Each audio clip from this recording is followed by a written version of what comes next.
Guys welcome to the channel maths concept academy. मेरा नाम रवि। मैं आपके लिए मैथमेटिकल कंटेंट और साथ ही साथ केवीएस की अपडेट लेके आता हूँ, ठीक है ना। तो आज एक बहुत ही खूबसूरत विचार के साथ मैं आपके सामने आ रहा हूँ और कि वो विचार है कि केवीएस पीआरटी 2018 में आए हुए साइंस के सारे क्वेश्चंस, मतलब 20 क्वेश्चंस, मतलब 20 मार्क्स मैं सॉल्व करने जा रहा हूं, ठीक है ना।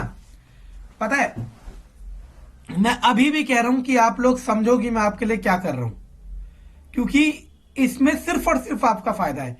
अब इससे क्या फायदा है पहले ही बताए तो। पहले तो ये कि क्वेश्चन तो कहीं पे भी मिल जाते हैं, इंटरनेट में क्वेश्चन तो कहीं पे भी मिल जाते हैं, लेकिन उसके आंसर का एक्सप्लेनेशन और सही आंसर मिल पाना थोड़ा सा मुश्किल होता है, ठीक है ना। तो मैं आपको हर चीज प्रोवाइड करूंगा मेरे सब्जेक्ट्स पे। मेरे सब्जेक्ट है मैथ, रीजनिंग और साइंस। इसमें मैं आपको हर चीज प्रोवाइड करूंगा जो भी आपको चाहिए, यानी कि पूरे 50 में से 45 प्लस, और अच्छे हो तो पूरे 50 में से 50 दिलवाऊंगा, गारंटीड, ठीक है ना।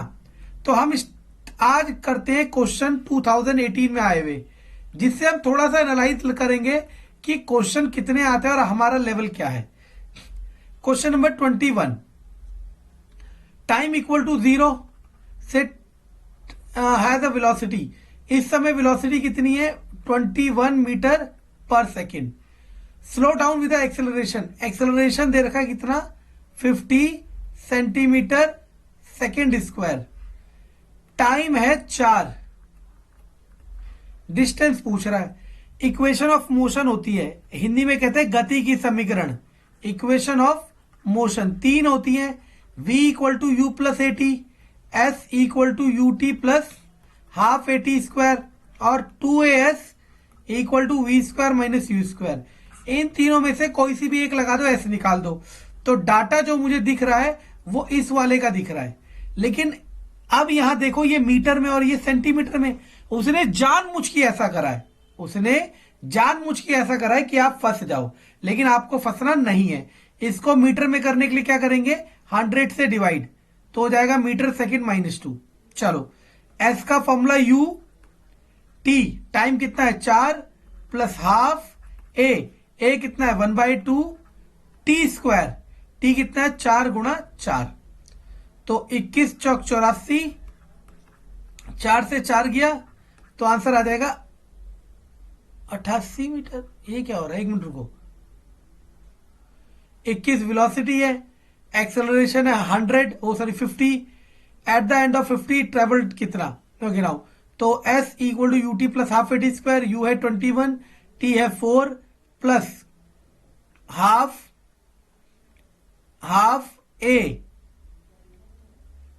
T square. नहीं सही करा, 21 से 84 4 88। ये क्या हो रहा है बच्चों? ओहो, हो जाता है ना कभी कभी। स्लो डाउन का मतलब है रिटार्डेशन हो रहा है। रिटार्डेशन का मतलब एक्सेलरेशन की वैल्यू नेगेटिव में आएगी। तो 84 माइनस 4 दैट इज 80। कभी कभी हो जाता है हमसे भी गलती, कोई बात नहीं, माफ कर दो, ठीक है ना। अगला क्वेश्चन नंबर 22। ये तो मैंने आज की जो क्लास कराई थी हाइड्रोकार्बन, मैं कंप्लीट पैकेज लेके आ रहा हूं, और वो भी फ्री फ्री फ्री। ऐसा कुछ भी नहीं कह रहा कि आपको पेड कोर्स ज्वाइन करना है। सोडियम का एटॉमिक नंबर 11 भरोगे तो 2, 8 और 1, के एलिमेंट आज ही भरना सिखाया। तो 2, 8, 1 किसमें? ए में। तो 22 का क्या हो गया? ए। 23। अब देखो, यहां पे दो तरह के हाइड्रोकार्बन होते हैं। हालांकि मैं हाइड्रोकार्बन सीरीज अभी स्टार्ट कर रहा हूं और बहुत अच्छे तरीके से।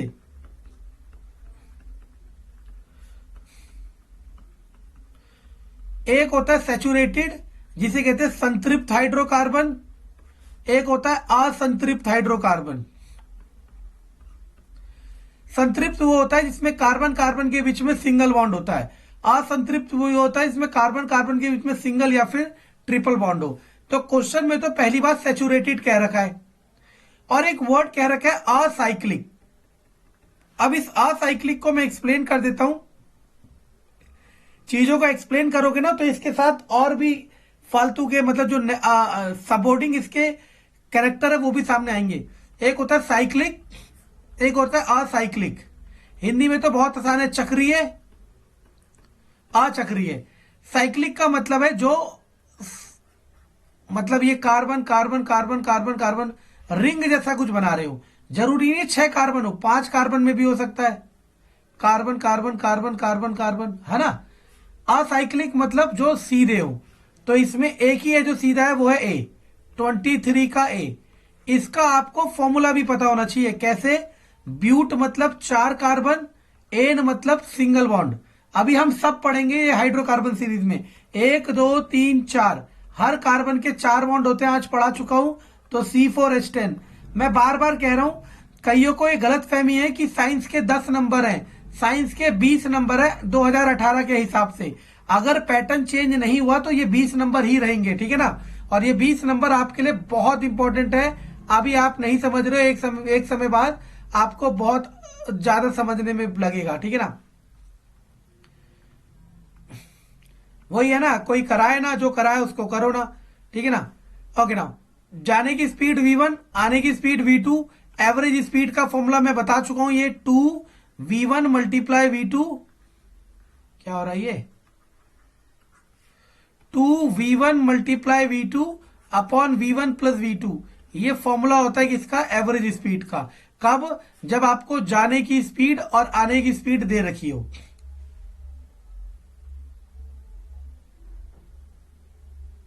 चलो next question, question number 25।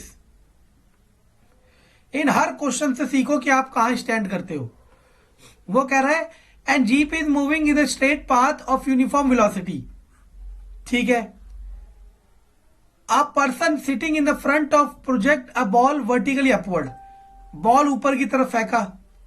After some time the ball किस तरफ गिरेगी? देखो, आपने इस क्वेश्चन को करने की जरूरत नहीं है, इस क्वेश्चन को फील करने की जरूरत है।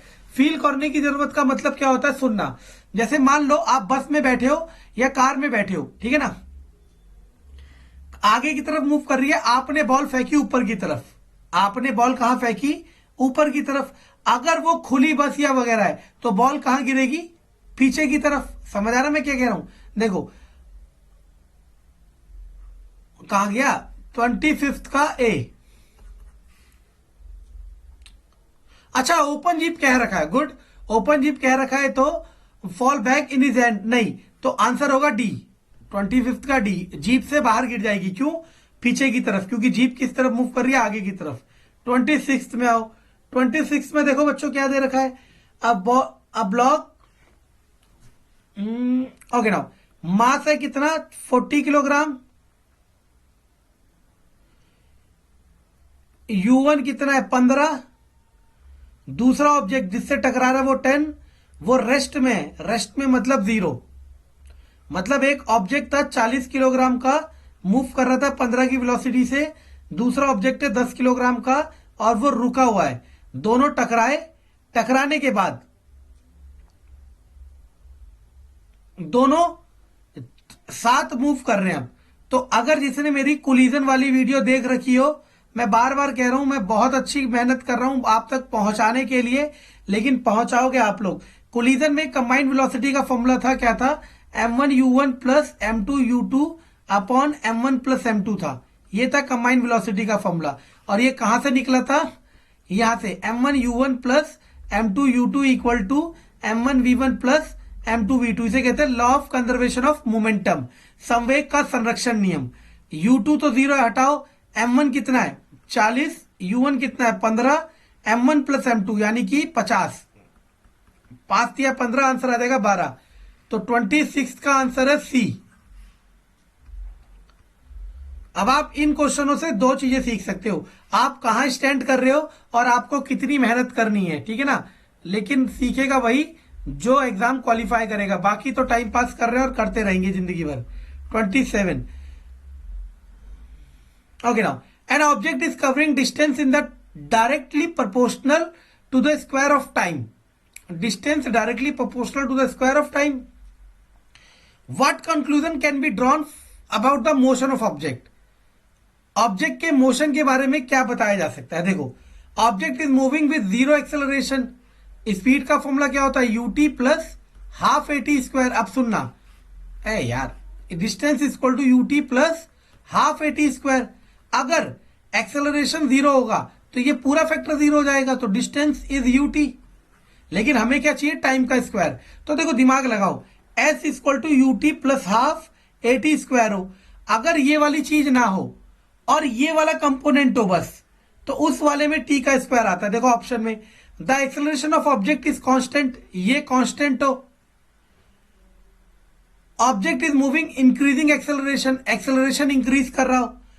ओके, तो ये कांस्टेंट होना चाहिए. क्यों, अगर एक्सेलरेशन कांस्टेंट होगा तो डिस्टेंस किस पे प्रोपोर्शनल होगी, टाइम के स्क्वायर पे. और वही हमें शुरू में दे रखा है. तो 27 का ऑप्शन नंबर बी. मैं बार बार कह रहा हूं, क्वेश्चन कहीं से भी मिल जाएंगे, इनके सही आंसर और इनका एक्सप्लेनेशन आपको चाहने पे भी नहीं मिलेगा. बार बार कह रहा हूं, ठीक है ना. बाकी आपकी मर्जी है क्या करना चाह रहे हो, ठीक है. अब आते हैं क्वेश्चन नंबर 28 पे. 28 का देखो आंसर नंबर डी है, साफ दिख रहा है सबको. 29 किस पे डिपेंड कर रहा है, रबी क्रॉप पे और खरीफ क्रॉप पे. आपको हैरानी होगी, मेरा बचपन का नाम घर का रवि था, ठीक है ना. वैसे तो रवि है मेरा, लेकिन रवि कहते हैं, ठीक है ना. ओके ना, चलो छोड़ो. तो ये 29 आपका होमवर्क है और मुझे कमेंट में सबने बताना है क्या होगा, ठीक है. चलो अगला क्वेश्चन, क्वेश्चन नंबर 30. याद रखना, फूड के जो कंपोनेंट होते हैं, एक होता है कार्बोहाइड्रेट जिसे कार्ब्स कहते हो, एक फैट, विटामिन, प्रोटीन, ऐसे बहुत होते हैं. कार्बोहाइड्रेट का काम होता है एनर्जी देना. आ रहा हूं, कार्बोहाइड्रेट का काम होता है एनर्जी देना. तो एनर्जी कौन देता है, कार्बोहाइड्रेट, ठीक है ना. तो याद रखना, carbohydrate, option number A.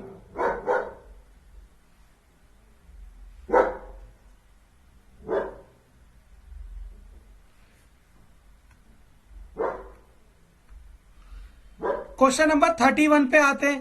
Question number 31 पे कह रहा है वॉट सेकंड. मैंने आपको देखो कितनी प्यारी बात बताई थी, आप समझ ही नहीं सकते. पावर का formula work upon time, power की यूनिट होती है वॉट, वर्क की वर्क और टाइम की सेकंड, वर्क की जूल लिख दो. तो ये ऊपर जाएगा तो what multiply second is equal two joule. और वॉट सेकंड किसके इक्वल हो गया, जूल के. और ये मैंने आपको निकालना सिखाया था, आप अभी नहीं समझोगे, कब समझोगे, हारने के बाद. तो आंसर आ गया एनर्जी, ए क्यों आया समझे, क्योंकि एनर्जी की यूनिट होती है जूल. क्वेश्चन नंबर 32 का आ जाओ. ट्रांसपोर्टेशन ऑफ ब्लड, हार्ट पढ़ाएंगे लाइफ प्रोसेस चैप्टर से, लाइफ प्रोसेस क्लास 10th. 33 पे आ जाओ. मास है 10, वेलोसिटी है 5, वेलोसिटी को 3 गुना करोगे 15. काइनेटिक एनर्जी में कितना गुना चेंज होगा, बहुत आसान है. काइनेटिक एनर्जी कितनी हो जाएगी, 9 गुना. कितनी हो जाएगी, 9 गुना. अब याद करो मैंने क्या कहा था, 2 गुना किसके बराबर होता है, 100 टाइम्स के. 3 गुना किसके बराबर होता है, 200 टाइम्स के. वैसे 9 गुना किसके बराबर हो जाएगा, 800 टाइम्स के, मतलब 800%. Option number C. एक एक चीज मेरी कराई हुई है, ठीक है ना. याद रखना, स्मॉल इंस्टेंट टाइम की लेंथ होती है 6.5 से 7.5 रेंज मान लो. लार्ज इंस्टेंट टाइम की, बड़ी हाथ की रेंज होती है 1.5 मीटर के अराउंड. तो ऑप्शन नंबर सी. 35 में आपका होमवर्क में चाहूंगा, बहुत आसान है. 36 भी मैं आपका होमवर्क में चाहूंगा, बहुत आसान है. 36 है सिंपल मशीन से. आप चाहो तो इसे अभी मत करना, मैं सिंपल मशीन बताऊंगा तब करेंगे. 37 मैं होमवर्क में चाहूंगा, क्योंकि ये प्लैनेट सिस्टम से है कि कौन सा हॉट है कौन सा कोल्ड है. 38 38 में देखो फोर्स है, लो ये तो क्लास 9th का क्वेश्चन है, क्लास 9th का एनसीईआरटी क्वेश्चन है, force and laws of motion का। कमेंट में देखते हैं कौन बताता है कि कौन सा क्वेश्चन नंबर है। मुझे क्वेश्चन नंबर भी याद है 39। इफ ये तो मैं बता चुका हूं। टाइम और डिस्टेंस मैंने देखा, एक महान इंसान पता है क्या बता रहा है कि टाइम हमेशा एक्स एक्सिस में आता है। ऐसा बिल्कुल भी नहीं है, ठीक है ना। क्वेश्चन किताब में प्रिंटेड है जहां पे टाइम वाई एक्सिस में भी है, तो इस बहमबाजी में ना पले।